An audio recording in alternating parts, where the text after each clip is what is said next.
Depois de tudo que Jesus ensinou e tudo que ele falou aos seus discípulos, Jesus vai ainda prosseguir e vai, em função da realidade do reino, dar uma orientação aos seus discípulos de como eles devem lidar com os diversos tipos de relacionamentos que estarão à nossa disposição enquanto vivemos como criaturas de Deus, filhos de Deus, no caso desses que estão dentro do reino, e no nosso relacionamento com as demais pessoas. Porque a grande questão é que diferença faz a realidade espiritual, religiosa na nossa vida, na qualidade de relacionamento que nós temos com os diversos tipos de pessoa. Portanto, nessa proposta de mostrar como que vai ser a nossa relação horizontal, a nossa relação vertical, como é que ela deve se manifestar, que tipo de postura se espera desses que estão alinhados com o reino, o que nós podemos dizer? Nesse trecho de Mateus 17, 1 a 12, nós vamos ter alguns temas que vão nos dar diretrizes nessa direção. Inicialmente, nos 5 primeiros versículos, o assunto tem a ver com julgamento, com o exercer juízo e diz respeito ao irmão, à pessoa que faz parte da comunidade da fé, que é uma outra grande questão para se pensar, né? Porque se duas pessoas estão juntas no reino, estão servindo a Deus, será que elas vão ter problemas? Elas podem ter dificuldades? Como é que fica o relacionamento dentro dessa comunidade da fé que segue a caminhada do reino? Depois vem a maneira como é que a gente deve reagir com aqueles que não têm nenhum interesse no reino. Pelo contrário, que tratam com desdém, com desprezo, com rejeição profunda aquilo que o reino tem a apresentar. O verso 6 vai tratar disso, vai se falar aqui sobre os cães e os porcos, uma linguagem metafórica que diz respeito àqueles que desprezam inteiramente o reino e os seus ensinos. Depois, versículos 7 a 11, vai dizer como é que nós devemos nos relacionar com Deus, nesse relacionamento agora vertical com o Senhor e Pai Celestial. E, finalmente, o desfecho de tudo que envolve esse trecho de Mateus capítulo 7 vai aparecer no verso 12, conforme nós podemos observar na leitura do texto. Assim, o texto começa logo no início dizendo: não julguem para que vocês não sejam julgados, pois da mesma forma que julgarem, vocês serão julgados, e a medida que usarem também será usada para medir vocês.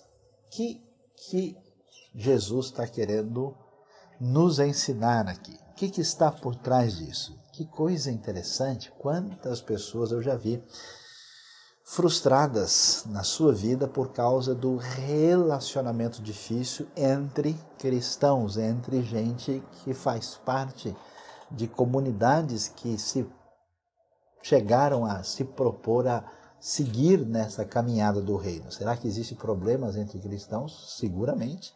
Claro que eles vão existir. E por que o julgamento é um problema? Será que é proibido julgar? Julgar está certo, está errado? Qual é a dificuldade aqui? É claro que existe um uso da palavra julgar. O apóstolo Paulo vai falar sobre isso lá em 1 Coríntios capítulo 6, por exemplo, dizendo que é necessário que nós venhamos a fazer julgamentos adequados. Há pessoas dentro da comunidade da fé que romperam completamente com os princípios de Deus, e ele mesmo coloca com clareza, dizendo: escuta, vocês não vão julgar os que estão dentro, os de fora, Deus julgará vocês devem expulsar do meio de vocês aquele que é no texto chamado de malfeitor. Existe um julgamento correto, que é um julgamento segundo a reta justiça. Significa trazer a referência da verdade segundo Deus para avaliar toda e qualquer situação. Aquela ideia que muita gente tem, olha, fulano fez isso, aquilo, ninguém pode julgar. O sentido de Mateus 7 seguramente não é esse, não é a ideia de que nós não temos como avaliar nenhum comportamento. Isso naturalmente seria absurdo, porque se nós não temos como avaliar qualquer comportamento, todas as atitudes serão igualmente consideradas corretas e desejáveis. Mas esse não é o caso. Aqui, a ideia de julgamento é uma ideia diferente, é uma ideia de um juízo indevido decorrente de um coração que enxerga as coisas de maneira diferente na sua postura de crítica indevida ao seu próprio irmão. O texto vai mostrar com clareza que julgamento está em vista aqui nesse tipo de conflito possível dentro da comunidade dos seguidores daquele que é o Senhor do reino. O texto vai nos dizer a partir do verso 3 o seguinte: por que você repara no cisco que está no olho do seu irmão e não se dá conta da viga que está em seu próprio olho? A figura de linguagem é bem forte. Como você pode dizer ao seu irmão, deixe-me tirar o cisco do seu olho, quando há uma viga no seu? Hipócrita, tire primeiro a viga do seu olho, e então você verá claramente para tirar o cisco do olho do seu irmão. Então, vai ficar claro, até pela terminologia de Jesus, de dizer que quem exerce esse tipo de juízo é alguém hipócrita, é alguém que não vê claramente, é alguém que tem 2 pesos e 2 medidas, é alguém que não julga na expressão correta das próprias palavras de Jesus, não julga segundo a reta justiça, é alguém que, em vez de avaliar as pessoas com discernimento, procura condená-las severamente. É um crítico que julga os outros, uma espécie de pessoa que vive farejando erros, que tem uma obsessão negativa e destrutiva e vive à procura de falha na vida das outras pessoas. Essas pessoas têm sempre maus pensamentos, têm sempre leituras absolutamente maliciosas de certas situações, imaginam as piores intenções nas pessoas, mesmo sem ter qualquer tipo de prova disso. Essas pessoas são implacáveis quando percebem o erro dos outros. Elas desconhecem aquilo que nós lemos nas bem-aventuranças, a misericórdia. Nós devemos ser misericordiosos como é misericordioso o Pai Celestial.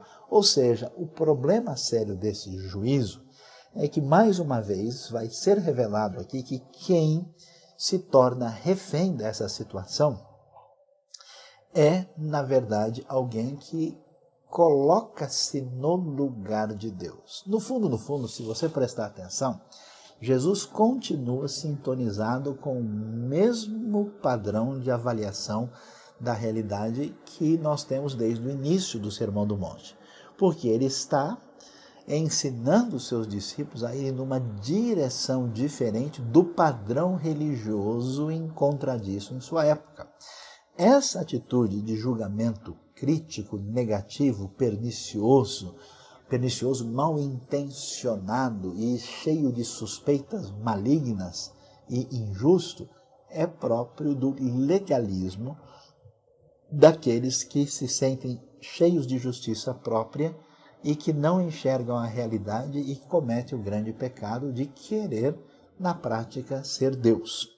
É um tipo de vício encontrados em muitos dos que confrontavam a Jesus, que mostra uma autoexaltação, que faz pouco dos outros para fazer com que a pessoa se sinta superior.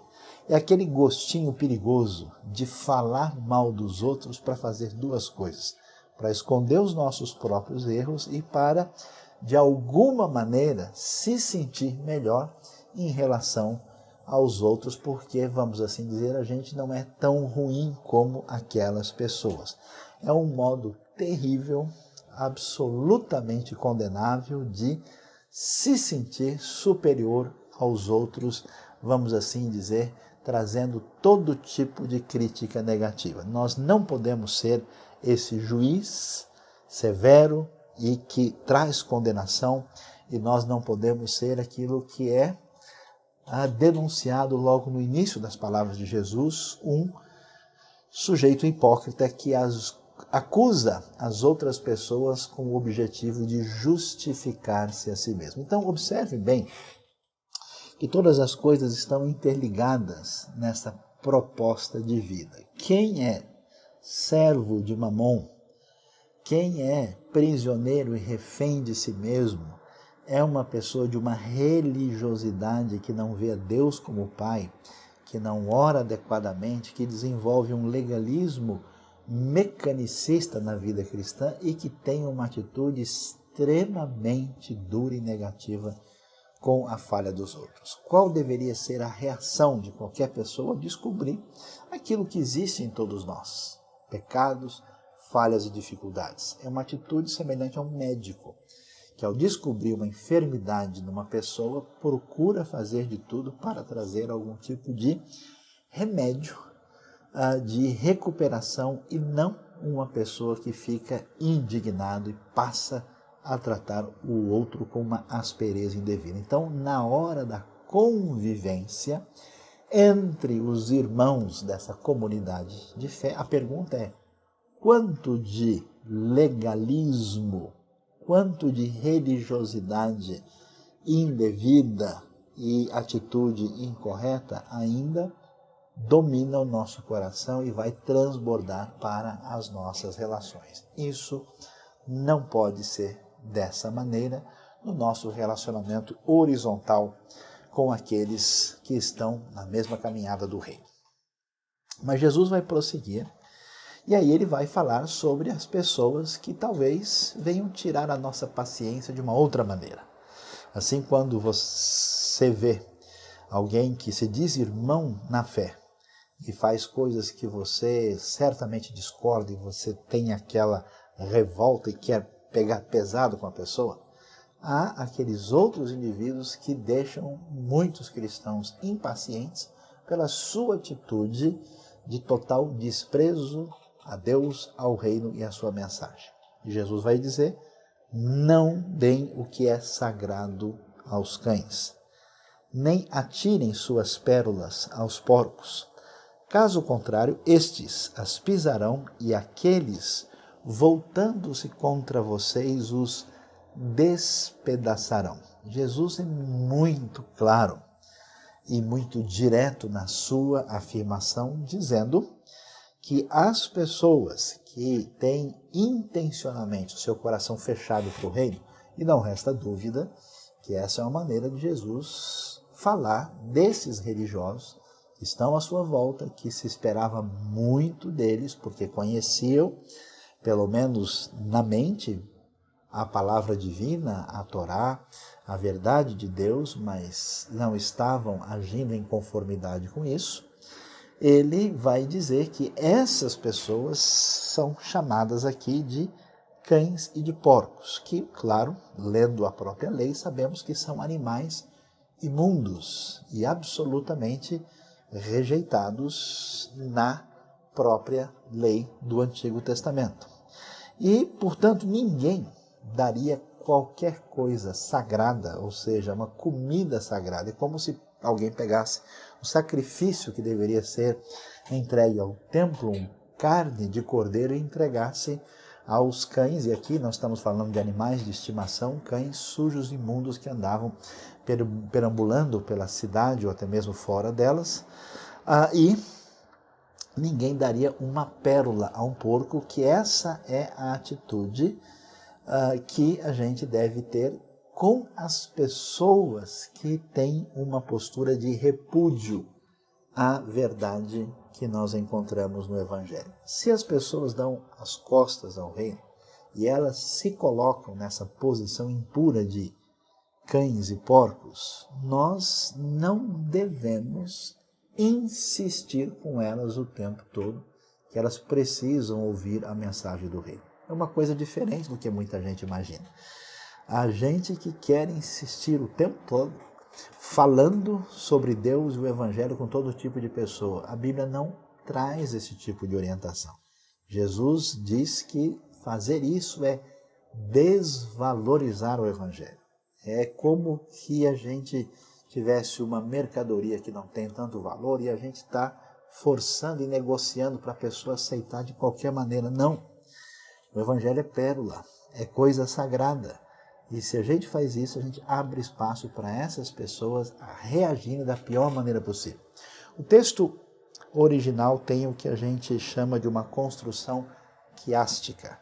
Ele vai começar originalmente falando, conforme se vê lá em cima, sobre os cães, depois sobre os porcos. Aí diz, caso contrário, estes as pisarão, ou seja, os porcos vão pisar as pérolas e os cães vão voltar despedaçando aquilo que é sagrado. Então nós temos cães, porcos, cães, numa construção quiástica que era assim elaborada para que a pessoa não se esquecesse. Era uma maneira de preservar na memória vários textos e palavras que deveriam ser guardadas para o ensinamento de todos. Não vale a pena fazer com que o Evangelho seja refém desse tipo de desrespeito. Portanto, Jesus diz, olha, no relacionamento com as pessoas que são irmãos no reino,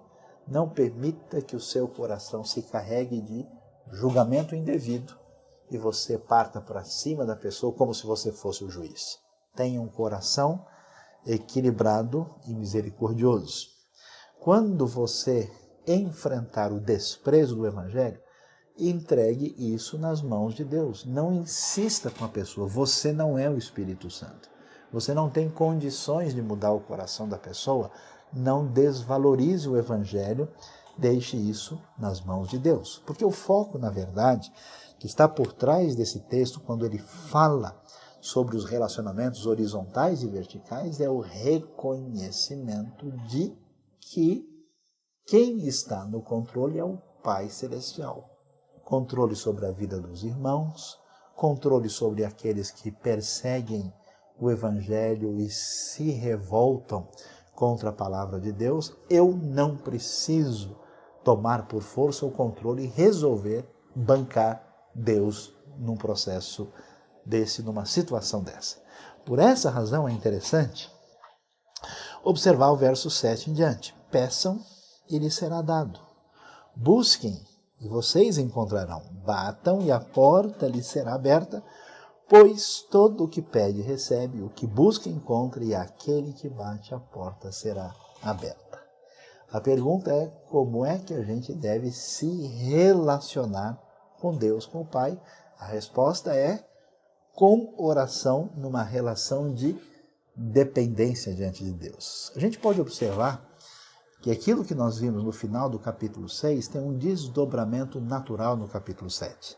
Essa vitória sobre a ansiedade, essa vitória sobre o controle das coisas que a gente vai ganhar olhando as aves do céu, observando os lírios do campo, com o coração tranquilo, deve refrear esse sentimento de onipotência pretensa, que é a mesma raiz que faz com que a gente julgue os outros e faz com que a gente também fique irritado com as pessoas que parecem não entender aquilo que é óbvio na palavra de Deus. Por isso a nossa relação com Deus é de dependência e de oração de pedido. E por que oração de pedido? Interessante, quanto mais ansioso você está, menos você ora. Quanto mais confiança você tem de que você resolve a parada, menos você entrega as coisas na mão de Deus e a sua oração se torna uma oração mecânica. Uma oração para marcar ponto. Uma oração meramente religiosa. não se trata daquele descansar confiante de que Deus sabe o que está fazendo. E é interessante que a oração destacada aqui não é oração de louvor, não é oração de adoração, não é uma oração de comemoração da glória de Deus, é uma oração de pedido. É uma oração que fala para que venhamos a pedir, aumenta um pouco o tom, diz que devemos buscar, e depois diz que devemos bater e a porta será aberta. Por quê? Porque nada é mais humilhante e coloca a gente no lugar do que ter a necessidade de pedir. Você já teve a situação na vida em que você de fato ficou sem nada, em que você foi obrigado a bater na casa do vizinho, ou pedir para uma pessoa desconhecida, escuta, você pode me ajudar? Você já passou por um processo em que você, por uma circunstância ou outra, talvez tem que voltar a pedir 2, 3 vezes para a mesma pessoa? Isso deixa a gente lá embaixo. Pois é, contra essa atitude de autossuficiência e de onipotência pretensa indevida aqui, nada melhor do que o exercício de lembrar que a gente depende de Deus. E tem mais. Deus não vai responder depressa. Deus muitas vezes vai demorar. Por isso é necessário pedir, buscar, bater, porque, como eu gosto de dizer brincando, o Ministério Espiritual da Saúde adverte, isso pode fazer bem à sua vida, fazer bem ao seu coração. Aquilo que parece demora divina, aquilo que parece uma espécie de distanciamento e descaso da parte de Deus, na verdade é um santo tratamento de Deus para a nossa vida, para o nosso coração. E o texto vai prosseguir, é muito interessante, porque depois de dizer isso, de nos colocar no nosso devido lugar, ele vai dizer, escuta, confie em Deus, fique tranquilo. Ele acabou de dizer que é para bater, para insistir. E ele diz, qual de vocês, se o seu filho pedir pão, lhe dará uma pedra? Ou se pedir peixe, lhe dará uma cobra? Se vocês, apesar de serem tão maus, sabem dar coisas boas aos seus filhos, quanto mais o Pai de vocês, que é o Pai celestial, o Pai que está nos céus, dará coisas boas àqueles que lhe pedirem. Portanto, o reconhecimento de que Deus é Pai, de que Deus é bom e de que Deus está no controle, nos ama e quer nos abençoar, é fundamental nesse processo que envolve o nosso reconhecimento da nossa posição perante Deus. Portanto, o coração que está alinhado com o reino é o coração que consegue descansar em Deus, que consegue confiar no Pai, mesmo que as coisas pareçam apontar numa outra direção. Jesus está nos dizendo que no relacionamento com quem está próximo de nós e com quem nós temos fraternidade, as coisas podem complicar. Com o relacionamento com aqueles que são antagônicos a nós e a mensagem do reino, a coisa pode se tornar difícil. E até mesmo na nossa relação com Deus, a gente pode não entender direito o que vai acontecer, como é que ela funciona. Jesus estabelece o padrão de como as coisas devem se dar nessa relação horizontal e vertical, mostrando que dependência de Deus, confiança em Deus e submissão a Deus colocam o nosso coração no lugar certo, deixando ele ser Deus e descobrindo o nosso próprio lugar. E o texto vai terminar no versículo 12 dizendo, assim em tudo, interessante demais, façam aos outros o que vocês querem que eles lhes façam, pois esta é a lei e os profetas. Qual é o nosso problema? Nós somos o nosso árbitro, nosso juiz, nosso padrão, a nossa referência. E para nos livrar dessa atitude tão perigosa, Jesus termina dizendo, olha, vocês devem fazer para os outros aquilo que vocês gostariam que fosse feito para vocês, porque o nosso julgamento e a nossa atitude de lidar com quem é antagônico é extremamente perigoso. A maior parte das tragédias da história da fé foi feita na relação com outras pessoas, supostamente em nome de Deus. Quem está sob Deus e quem sai de cena estabelece esse princípio de justiça, essa pessoa se entende o que é a lei e os profetas.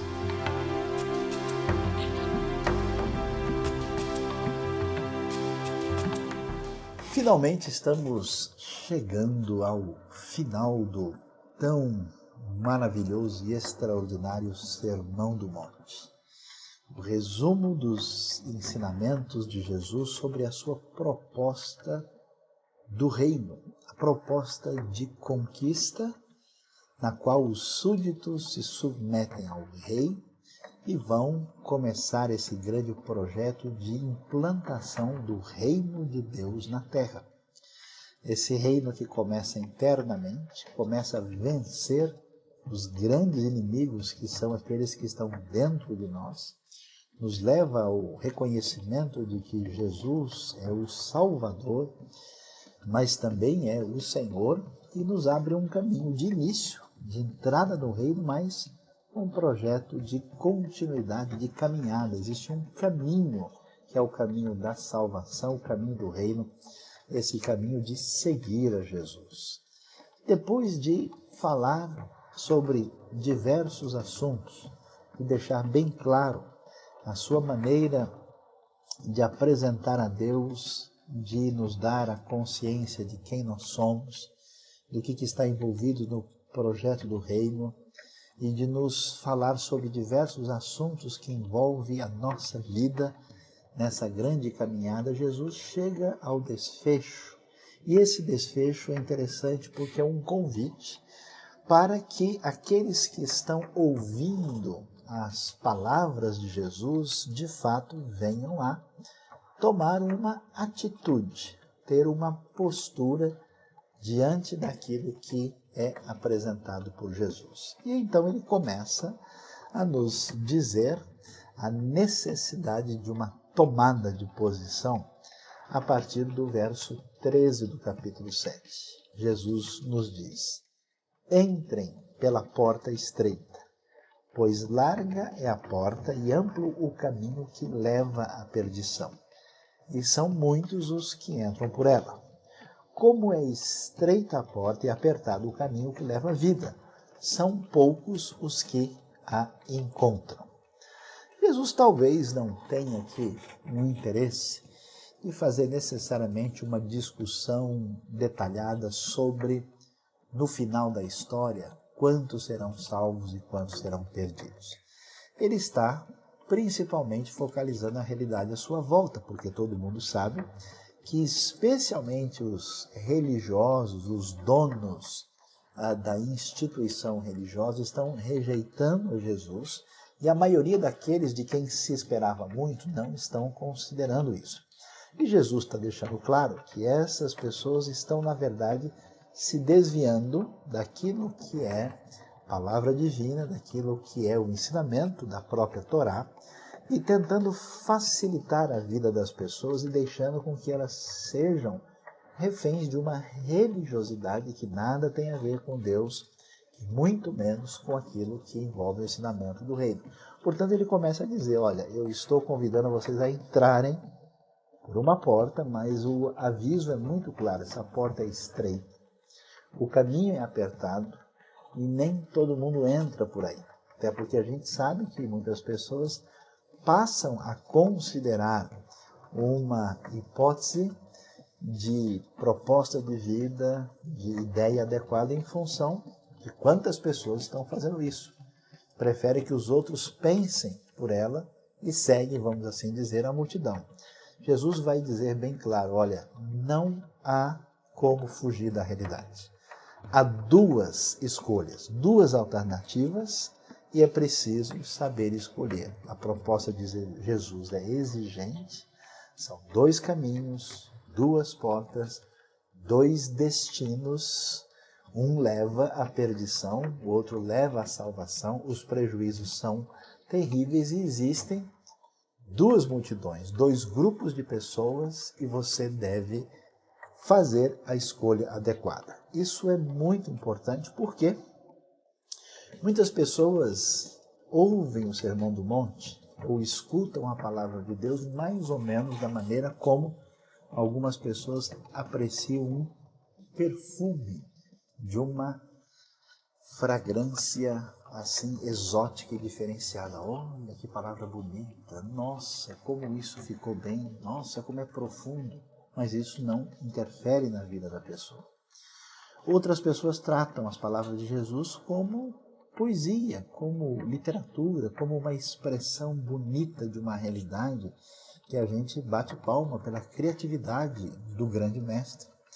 Outras pessoas enxergam em Jesus uma espécie de ser supremo, diferenciado, que falou coisas impossíveis de serem feitas, mas que ele foi único e a gente acha bonito e bate palma para ele. A proposta de Jesus não se esgota na profundidade da sua mensagem, mas num convite. Num convite para que aqueles que ouvem a sua palavra tomem a decisão de entrar pela porta estreita e de seguir pelo caminho apertado. E como é que isso vai ser feito? Além da tomada da decisão. O segundo aspecto que chama a atenção é sabendo tomar a escolha certa sobre quem nós devemos ouvir. Veja só o que o texto vai nos dizer a partir do versículo 15. Cuidado com os falsos profetas. Eles vêm a vocês vestidos de pele de ovelhas, mas por dentro são lobos devoradores. Vocês os reconhecerão por seus frutos. Pode alguém colher uvas de um espinheiro ou figos de ervas daninhas? Semelhantemente, toda árvore boa dá frutos bons, mas a árvore ruim dá frutos ruins. A árvore boa não pode dar frutos ruins, nem a árvore ruim pode dar frutos bons. Toda árvore que não produz bons frutos é cortada e lançada ao fogo. Assim, pelos seus frutos vocês os reconhecerão. O que é que Jesus está dizendo? Ele começa a nos dizer que nessa proposta de ensinamentos sobre Deus, sobre os caminhos da fé, sobre a maneira de lidar com a nossa vida espiritual, nós precisamos saber escolher a quem nós vamos ouvir. E existem falsos profetas, como havia falsos profetas nos tempos de Jesus, mestres que tinham outras intenções, e aí nós vamos ver uma coisa extremamente perigosa. Uma vez que eu sou refém do meu egocentrismo, que eu sou prisioneiro de Mamon e das riquezas transitórias, uma vez em que eu criei uma religião idólatra, na qual eu mesmo sou o meu Deus e sou refém do meu próprio conforto pessoal, eu vou procurar um profeta que diga isso. Então há uma cumplicidade perversa em quem traz o ensinamento falso e quem quer ouvir esse ensinamento. Por incrível que pareça, é a confirmação da terrível e famosa frase popular que diz: me engana que eu gosto. É lamentável, mas é isso que está por trás do que nós vamos encontrar aqui. Esses falsos profetas são enganadores, têm ensino falso e não são tão fáceis de ser identificados. Como é que a gente sabe? Porque eles são lobos, mas ao invés de virem atacando, eles sempre vêm com voz suave, vêm falando de maneira agradável, vêm prometendo coisas que parecem ser boas e promissoras. Eles têm pele de ovelha e, portanto, são pessoas que precisam ser averiguadas. Preste bem atenção. Existe muita manipulação religiosa, manipulação de gente que diz: olha, como eu sou o suposto ungido de Deus, ninguém pode questionar o que eu estou dizendo. A Bíblia não ensina esse tipo de postura. Paulo vai deixar bem claro em Atos capítulo 20, que no meio do rebanho, quando ele ensina a igreja de Éfeso, ali em Mileto, que haveria de surgir lobos dentro do rebanho, é necessário que a gente avalie qualquer pessoa a partir daquilo que a palavra de Deus diz, porque a verdade não está com nenhuma pessoa, a não ser com a própria palavra divina. Portanto, todas as pessoas são passíveis de avaliação por aquilo que Deus nos ensina. E é exatamente que a atitude de Jesus em relação aos seus discípulos é de não dar crédito a qualquer pessoa só porque ele se autodenomina profeta ou coisa semelhante. Por isso, Jesus diz, pelos frutos se conhece a árvore, ou seja, qualquer pessoa precisa ser avaliada pela sua vida e pelo seu ensinamento. Por incrível que pareça, você é responsável como ouvinte.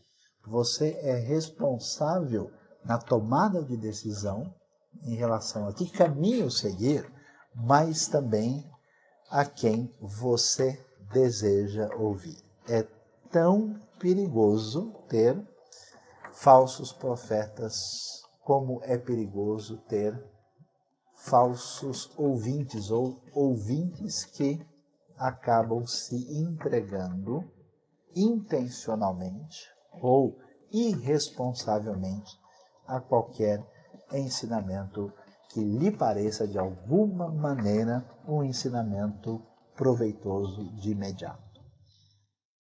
Depois de falar da tomada da decisão inicial, depois de falar sobre a necessidade de escolher a quem ouvir, a próxima decisão que aparece no texto é a quem nós devemos imitar. O problema não só de quem é um ouvinte irresponsável, mas dos falsos seguidores. Por isso, versículo 21 vai nos dizer o seguinte: nem todo aquele que me diz Senhor, Senhor, entrará no reino dos céus, mas apenas aquele que faz a vontade de meu Pai que está nos céus. Muitos me dirão naquele dia, Senhor, Senhor, não profetizamos em teu nome? Em teu nome não expulsamos demônios e não realizamos muitos milagres? Então eu lhes direi claramente, nunca os conheci, afastem-se de mim, vocês que praticam o mal. Jesus vai deixar claro que nós precisamos decidir na nossa vida quem nós vamos imitar. Quem são as pessoas que vão ser referência não só do que nós cremos e como nós pensamos, mas que tipo de conduta nós vamos ter baseado em que tipo de pessoa. Existe um cristianismo que é mera palavra, mas não é cristianismo praticado, portanto, esse cristianismo é considerado um cristianismo falso. Aqui aparecem pessoas que vão apenas afirmar que fizeram aquilo que se imagina que deveria ter feito, mas são reprovados pelo Senhor. Observe bem que nos dias de Jesus existe já um partidarismo de diversos grupos que cada um tem a sua postura e a sua opinião. E qual é o problema dessas pessoas que são reféns de si mesmas? É querer dizer, olha, como eu só posso estar certo, o meu grupo é o melhor possível. O mesmo tipo de risco acontece na comunidade agora desses discípulos. Esses discípulos aqui podem dizer, olha, nós estamos certos porque nós somos de Jesus, porque nós cremos em Jesus. Mas o que eu estou fazendo? A quem eu estou imitando? Como é que eu estou crendo? Como é que eu estou entendendo? Isso não vem ao caso. Pois é, Jesus está dizendo que vem ao caso, porque agora Jesus não está falando de problemas que envolvem a comunidade fora da realidade da fé. Ele está chamando os que são de dentro. Ele está dizendo que dentro dessa comunidade, o mesmo veneno que prejudicou o judaísmo, o mesmo veneno que prejudicou os religiosos tão bem formados no conhecimento da Bíblia é o mesmo veneno que está à disposição das pessoas dentro do ambiente da comunidade da fé, da comunidade ligada ao reino. Portanto, é necessário prestar atenção na nossa postura de decisão, de fato ter a coragem de tomar o caminho estreito. É necessário saber quem nós vamos ouvir e é necessário saber a quem eu vou imitar. Cristianismo meramente falado não está comprovado. Prosseguindo, Jesus vai dizer, portanto, quem ouve estas minhas palavras e as pratica é como um homem prudente que construiu a sua casa sobre a rocha. Caiu a chuva, transbordaram os rios, sopraram os ventos, deram contra aquela casa e ela não caiu porque tinha seus alicerces na rocha. Mas quem ouve estas minhas palavras e não as pratica é como um insensato que construiu a sua casa sobre areia. Caiu a chuva, transbordaram os rios, sopraram os ventos e deram contra aquela casa e ela caiu e foi grande a sua queda. Jesus reforça com clareza que nós precisamos fundamentar, definir onde está a nossa base, se ela está fundamentada naquilo que sustenta todo o reino, que é o ensinamento de Jesus, as palavras de Jesus, a vida de Jesus, ou se nós seremos falsos ouvintes, falsos seguidores, trazendo tanto prejuízo para o Evangelho. Os cristãos que se apresentam como cristãos são muito parecidos. A própria palavra de Deus diz que um dia Jesus vai vir separar o que é chamado de trigo do joio, porque a princípio não dá para ver muito bem a diferença. Não é fácil fazer a distinção. Jesus aqui não faz uma comparação entre quem é cristão e quem não é, quem é de fora não. Aqueles que nunca se posicionaram em relação a Jesus. A conversa é dentro de casa. O que é comum aos dois aqui, que aparecem como edificando uma casa, espiritualmente falando, é que eles ouvem as minhas palavras. Jesus diz, olha, aquele que ouve a minha palavra, aquele que ouve a minha palavra, como toda grande multidão de pessoas que dominicalmente, ou até mesmo mais do que isso, vão a alguma comunidade religiosa ouvir palavras. Mas os dois, que aparentemente são membros dessa comunidade cristã, têm atitudes diferentes. Os dois grupos leem a Bíblia, frequentam uma igreja, escutam pregações, ensinos, estudos, fazem orações. Nós não conseguimos fazer a diferença porque eles estão muito parecidos aos nossos olhos. Onde é que está a diferença? É no alicerce que fundamenta tudo isso. Ou a sintonia é com o reino, ou a sintonia é baseada na própria pessoa que, na prática, mostra que ela tomou a decisão errada de fundamentar a sua vida sobre si mesma. O texto caminha para o final e a Bíblia nos diz que quando Jesus acabou de dizer essas coisas, as multidões estavam maravilhadas com o seu ensino, porque ele as ensinava como quem tem autoridade e não como os mestres da lei. Interessante que quando a gente ouve qualquer pessoa falando, nem sempre é tão fácil descobrir.